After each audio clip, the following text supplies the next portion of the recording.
जय हिंद दोस्तों BS semester 2 history 2024 से 2028 में जो भी छात्र है और दोस्तों आपका सब्जेक्ट मेजर है तो दोस्तों आप सभी के लिए आज का क्वेश्चन बहुत ही महत्वपूर्ण क्वेश्चन होने वाला है। ठीक है दोस्तों, आज हम बहुत ही वीवीआई महत्वपूर्ण क्वेश्चन लाए हैं। ठीक है दोस्तों, सबसे पहला नंबर क्वेश्चन ये है कि मिस्र के प्राचीन राज्य के पतन के बारे में बताइए। ठीक है दोस्तों, इसके उत्तर में हम लोग जानेंगे कि मिस्र का प्राचीन राज्य जिसे ओल्ड किंगडम कहा जाता है दोस्तों पिरामिडों के युग के लिए मशहूर था। दोस्तों यहाँ पर गीजा के विशाल पिरामिड बने और फराओं की ताकत अपने चरण पर थी, लेकिन धीरे धीरे यह सुनहरा दौर ढलते गया। ठीक है दोस्तों, अब हम लोग जानेंगे पतन के पीछे कई कारण थे। ठीक है दोस्तों, सबसे पहले राजनीतिक कमजोरी। दोस्तों समय के साथ फराओं की शक्ति कमजोर होती गई और स्थानीय गवर्नर यानी नोमार्क ज्यादा ताकतवर हो गए। दोस्तों वह अपने इलाकों में स्वतंत्र की तरह राज करने लगे। ठीक है दोस्तों, दूसरा कारण यह था कि आर्थिक संकट। दोस्तों पिरामिड और बड़े बड़े निर्माण में इतना खर्च हुआ कि खजाना खाली होने लगा। ठीक है दोस्तों, इसके साथ ही नाइल नदी की बाढ़ कई साल ठीक से नहीं आई, जिससे खेती पर बुरा असर पड़ा और खाने की कमी हो गई। दोस्तों इनके अलावा जनता में असंतोष बढ़ने लगा और आपसी झगड़े शुरू हो गए। दोस्तों राज्य एकजुट नहीं रहा और अंत में यह छोटे छोटे राज्यों में बंट गया। ठीक है, इस तरह राजनीतिक कमजोरी, आर्थिक कठिनाई, प्राकृतिक आपदा और आंतरिक संघर्ष यह सब मिलकर मिस्र के प्राचीन राज्य के पतन का कारण बने। ठीक है, अब दोस्तों अगला नंबर क्वेश्चन ये है कि मिस्र के इतिहास में हिक्कस का स्थान बताइए। ठीक है, अब दोस्तों हम लोग इसके उत्तर में जानेंगे कि हिक्कस एक विदेशी जाति थी जो पश्चिमी एशिया के इलाकों से आई थी। दोस्तों करीब 1650 ईसा पूर्व में जब मिस्र राजनीतिक रूप से कमजोर था और छोटे छोटे राज्यों में बढ़ चुका था, तब हिक्कस ने यहाँ प्रवेश किया। उन्होंने धीरे धीरे उत्तरी मिस्र पर कब्जा कर लिया और अपनी राजधानी अवारिस में बना ली। ठीक है दोस्तों, अब हम लोग जानेंगे कि मिस्र के इतिहास में हिक्कस का स्थान खास है। ठीक है दोस्तों, क्योंकि वह न केवल शासक बने बल्कि मिस्र में कई नई नई चीज़ें भी लाए।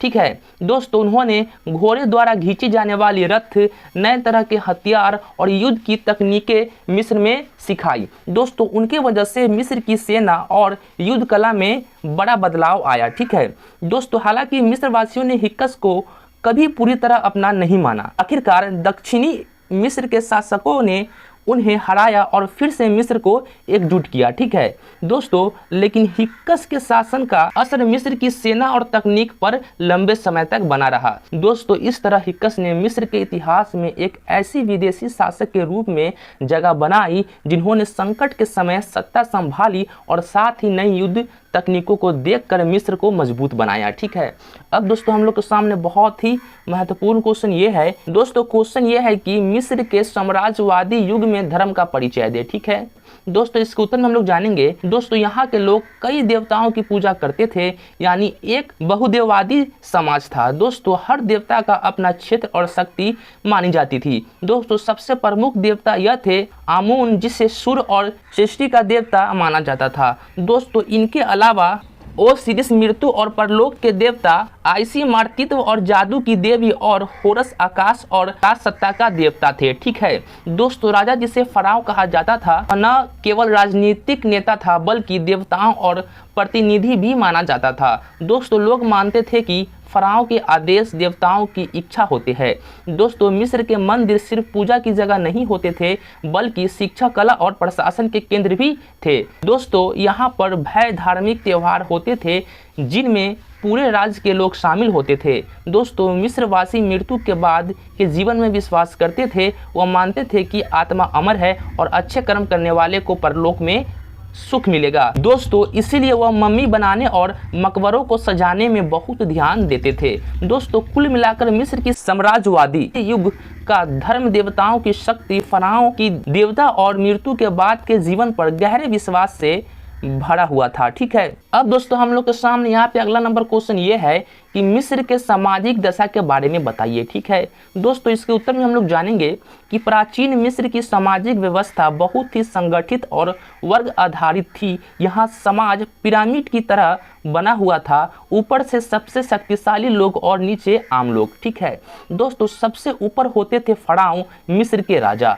दोस्तों लोग इन्हें देवताओं का रूप मानते थे और इनका आदेश ही कानून था। दोस्तों फराओ के नीचे आते थे राजघरानों और उच्च अधिकारी जैसे सेनापति, गवर्नर और मंदिरों की पुजारी। दोस्तों पुजारी न केवल धार्मिक कार्य करते थे बल्कि प्रशासन और शिक्षा में भी अहम भूमिका निभाते थे।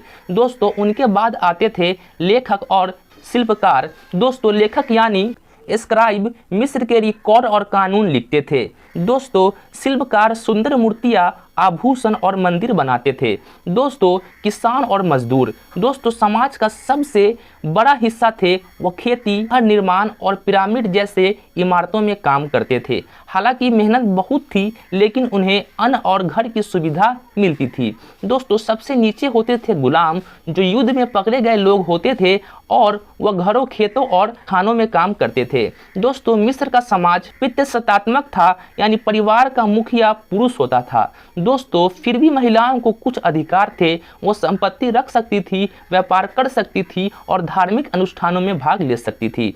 दोस्तों धर्म, कला और त्यौहार मिस्र के लोगों के जीवन में गहराई से जुड़े थे। त्योहारों में संगीत, नृत्य और देवताओं की झांकियां लोगों को एकजुट करती थी। दोस्तों कुल मिलाकर मिस्र का समाज अनुशासित, धार्मिक और मेहनती था, जिनमें हर व्यक्ति का एक तय स्थान और भूमिका होती थी। ठीक है, अब दोस्तों हम लोग के सामने यहाँ पे अगला नंबर क्वेश्चन है, बहुत ही महत्वपूर्ण क्वेश्चन है। दोस्तों क्वेश्चन ये है कि बेबीलोनिया की सभ्यता की विशेषताएं क्या थी। ठीक है दोस्तों, इसके उत्तर में हम लोग जानेंगे कि बेबीलोनिया की सभ्यता दुनिया की सबसे पुरानी और विकसित सभ्यता में से एक थी, जो मेसोपोटामिया, आज का इराक में बसी थी। दोस्तों इसके कुछ खास गुण इस प्रकार थे, आपको नीचे जानने को मिलेगा। दोस्तों बेबीलोनिया के लोग खेती किसानी में बहुत आगे थे। वह नहरें बनाकर सिंचाई करते थे और गेहूं, जौ, खजूर जैसी फसलें उगाते थे। दोस्तों यहाँ का व्यापार काफ़ी विकसित था। लोग चांदी, तांबा, कपड़ा, अनाज और मसालों का आदान प्रदान करते थे। दोस्तों उनका कानून बहुत ही प्रसिद्ध था, जिनमें हम्मुराबी की संहिता सबसे मशहूर है, जिनमें समाज के नियम, अपराधों की सजाएं और न्याय की व्यवस्था लिखी गई थी। दोस्तों धर्म में वह कई देवी देवताओं की पूजा करते थे, जैसे मारदुक, इस्तक और समास। दोस्तों मंदिर बड़े और खूबसूरत होते थे। दोस्तों विज्ञान और गणित में भी वह आगे थे। वह खगोल शास्त्र जानते थे और समय को घंटे मिनट में बांटने का तरीका विकसित किया। दोस्तों लेखक के लिए किलाक्षर लिपि का इस्तेमाल करते थे, जिन्हें मिट्टी की तख्तियों पर लिखा जाता था। कला और वास्तुकला में भी बेबीलोनिया काफ़ी आगे था और ऊंचे जिगुरेट मंदिर, टावर उनकी पहचान थे। ठीक है, तो दोस्तों जिन भी छात्रों का आपका हिस्ट्री सब्जेक्ट है ना, उनके लिए बहुत ही महत्वपूर्ण क्वेश्चन था। वीडियो अच्छा लगे तो वीडियो को लाइक कर दीजिए और हमसे जुड़ने के लिए आपको टेलीग्राम का लिंक आपको डिस्क्रिप्शन में मिल जाएगा, जाकर वहाँ से ज्वाइन कर लीजिए ताकि आपको भी सारे बिहार का अपडेट वहाँ पे मिल जाएगा। ठीक है, तो दोस्तों वीडियो अच्छा लगे तो वीडियो को लाइक कीजिए, अपने प्यारे दोस्तों के पास शेयर कीजिए। मिलते हैं नेक्स्ट वीडियो में, तब तक के लिए जय हिंद, जय भारत।